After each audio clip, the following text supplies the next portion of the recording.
وفاقی کابینہ کا اجلاس ہنگامی طور پہ ہوا۔ قومی اسمبلی اور سینیٹ کے اجلاس کے حوالے سے جو بار بار کہا جا رہا تھا کہ سینیٹ کا اجلاس، قومی اسمبلی کا اجلاس کیوں نہیں بلایا جا رہا، اچانک ہی اجلاس بلائے گئے۔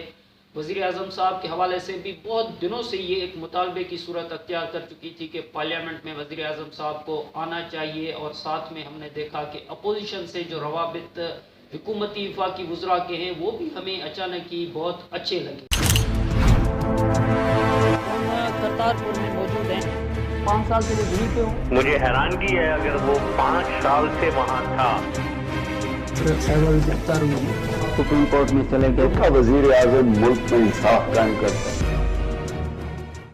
وزیر اعظم عمران خان صاحب جو کچھ ہی دنوں پہلے تک عمران خان صاحب کا یہ موقف تھا کہ احتساب ہر صورت میں کیا جائے گا، کیونکہ عمران خان صاحب کی جو حکومت ہے وہ بنیادی طور پہ احتساب کے نعرے کے بنیاد پہ ہی عوام سے ووٹ لے کر آئی ہے۔ اگر وہ احتساب کے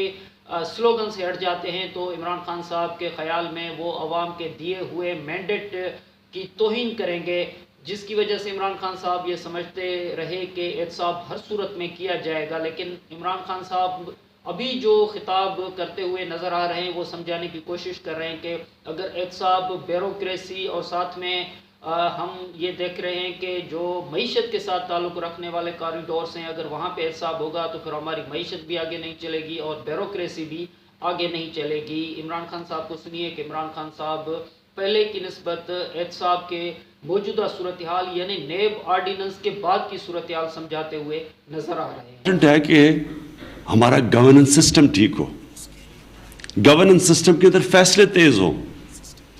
اور فیصلے تیز اس لیے نہیں ہو رہے تھے کیونکہ بیوروکریٹس ڈرے ہوئے تھے نیب کی وجہ سے، اور اس میں کئی بڑے لیجٹمیٹ، میں نے جو سنے بیوروکریٹ سے کمپلینٹس، کئی بڑے لیجٹمیٹ تھے کہ ان لوگوں کو پکڑا گیا جو کہ ساری بیوروکریسی کے اندر ایک خوف چلا گیا کہ کوئی بھی پکڑا جا سکتا ہے پروسیجر کے اوپر، کیونکہ پروسیجر کے اوپر تو جتنا بڑا آپ کا پروجیکٹ ہوگا اس میں رسک تو ہوگی۔ تو پھر ایونچولی اس کا جو ڈاؤن سائڈ یہ تھی کہ ویسے ہی بیوروکریسی ساری دنیا کے اندر کنزرویٹو ہوتی ہے، تو اوپر سے اگر یہ خوف نیب کا آ گیا تو وہ اس پہ تو کوئی بڑا فیصلہ کرنا ہی نہیں، ہونا ہی نہیں تھا۔ اور ہماری جو ہاؤسنگ کے اندر ہمیں ایکسپیکٹ کرتے ہیں کہ پوری بیوروکریسی سے ہماری پوری مدد ہوگی، کیونکہ بہت ایمبیشس پروگرام ہے 50 لاکھ ملک میں گھر بنانے کا، افورڈیبل ہاؤسنگ۔ تو اس لیے ہم نے ریئلائز کیا کہ ہمیں یہ اب قدم اٹھانا پڑے گا۔ ایک بیوروکریسی کو یہ پروسیجرل مسٹیکس کی وجہ سے اگر وہ نیب میں چلے جاتے ہیں تو ادھر سے ان کو ہم نے پروٹیکشن دینی تھی، اور دوسرا بزنس کمیونٹی کو۔ اب بزنس کمیونٹی کا پہلے تو اگر بزنس کمیونٹی نیب کے پرویو میں آتی نہیں ہے، کیونکہ کرپشن کی انٹرنیشنل جو ڈیفینیشن ہے ساری دنیا کے اندر کرپشن کی، وہ ہے using public office for private gain. تو جب پبلک آفس ہی نہیں ہے آپ کے پاس ایز اے بزنس کمیونٹی، تو آپ کے اوپر کرپشن کا کیس نہیں آ سکتا انلیس۔ صرف عمران خان صاحب کی موجودہ حکومت یا موجودہ حکومت کے بیانیے کی صورتحال نہیں ہے، بیانیہ تو مسلم لیگ نون نے بھی بڑا سخت اختیار کیا تھا کچھ دن پہلے تک، اور آج جب مسلم لیگ نون کی مرکزی قیادت نواز شریف صاحب کی صورت میں، شہباز شریف صاحب کی صورت میں باہر ہے، اور یہاں جب رانا ثناء اللہ صاحب جیسے جو قیدی تھے پہلے اور ان کی ضمانتیں ہو چکی ہیں اور وہ اب باہر آ چکے ہیں، تو بیانیے کے حوالے سے ان کا موقف بھی تبدیل ہوتے ہوئے نظر آ رہا ہے۔ اور ساتھ میں جب قومی اسمبلی کے اندر وہ ایک ہی جگہ پہ حکومت کے ساتھ مشترکہ طور پہ کوئی پالیسی اختیار کرتے ہوئے نظر آئیں گے تو پھر سوال اٹھے گا بیانیے کا، اور دیکھیے کہ مشاہد اللہ خان صاحب اس صورتحال کے اندر کیا بیان فرما رہے ہیں۔ ہم بڑی سوچ سمجھ کے بات کرتے ہیں اور ہمارا انسٹانس بڑا کلیئر ہوتا ہے ہمیشہ۔ جہاں تک آپ فرما رہے ہیں کہ انہوں نے ایک ڈرافٹ تیار کیا ہے، تو وہ تو پچھلے 6-8 مہینے سے ڈرافٹ تیار کر رہے ہیں، تاریخ سے تاریخ، اور وہ نوٹیفیکیشن ایک ان سے نہیں ہوا ایونچولی، اور اس کی وجہ سے آرمی کو مطلب کہ بہت زیادہ انڈر ڈسکشن لایا گیا ہے اور ان کو خراب کرنے کی کوشش کی گئی ہے، اور ایونچولی جب وہ بنا بھی ہے تو اس میں بھی خود آرمی چیف کو آنا پڑا تھا، آپ کو یاد ہوگا وہ جو ان کی میٹنگ تھی۔ پھر یہ جو جس بے ڈھنگے طریقے سے اس مسئلے کو ٹیکل کیا موجودہ حکومت نے،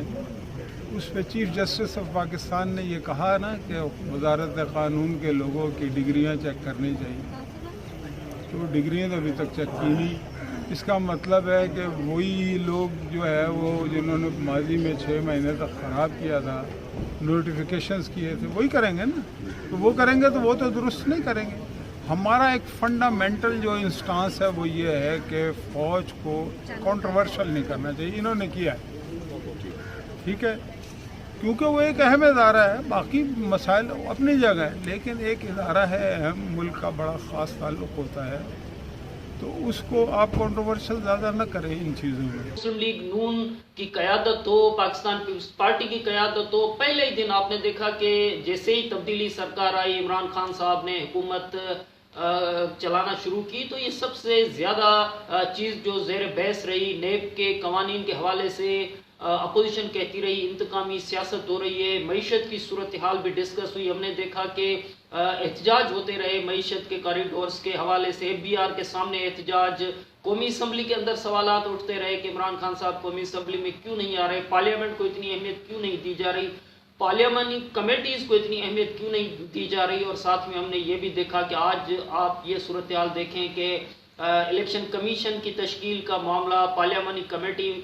کا ایشو، کہیں پر بھی یہ سوال ہمیں سمجھ میں نہیں آیا کہ حکومت آگے کیسے چلے گی، جب عمران خان صاحب بالکل ایسے ہی جیسے وہ پنجاب کی حکومت،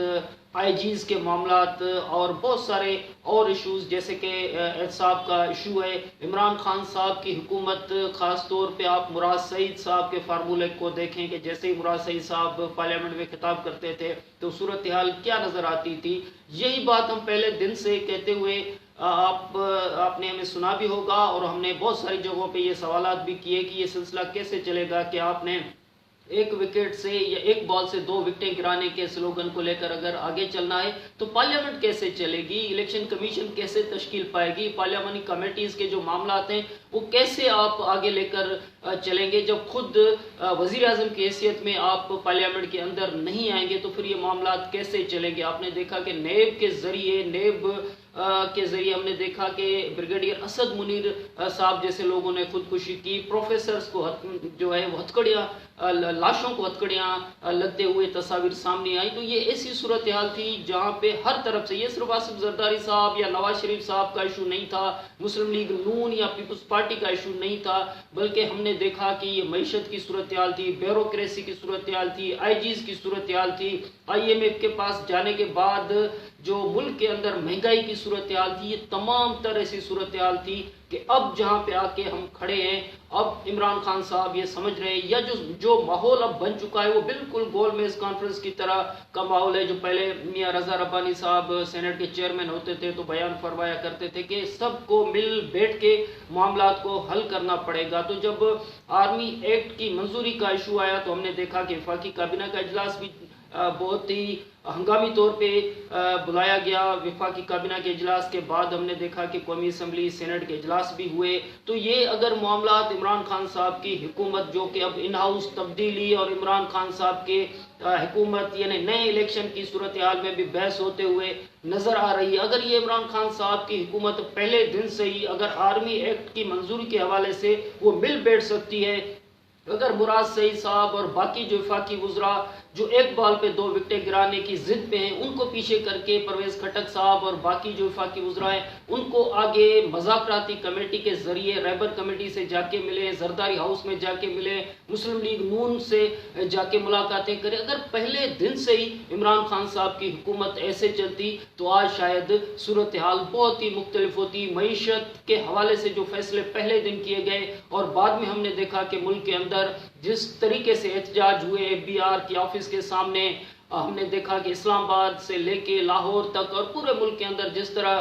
ہمیں بزنس کمیونٹی احتجاج کرتے ہوئے نظر آئی، اگر یہ سارے عوامل ضد کے بجائے ہمیں مل بیٹھ کے معاملات کو حل کرنے کی صورت ہمیں نظر آتے، تو آج جس طریقے سے ہم آگے بڑھنے کی بات کر رہے ہیں اور عمران خان صاحب جس طریقے سے بیوروکریسی کو سمجھاتے ہوئے نظر آ رہے ہیں کہ نیب آرڈیننس کے بعد کی صورتحال کیوں پیدا ہو رہی ہے، اگر یہ پہلے دن سے ہی عمران خان صاحب کے ذہن میں یہ صورتحال ہوتی تو شاید معاملات اتنے آگے نہ جاتے اور معاملات جو ہیں وہ بہتر طریقے سے حل بھی ہو سکتے تھے۔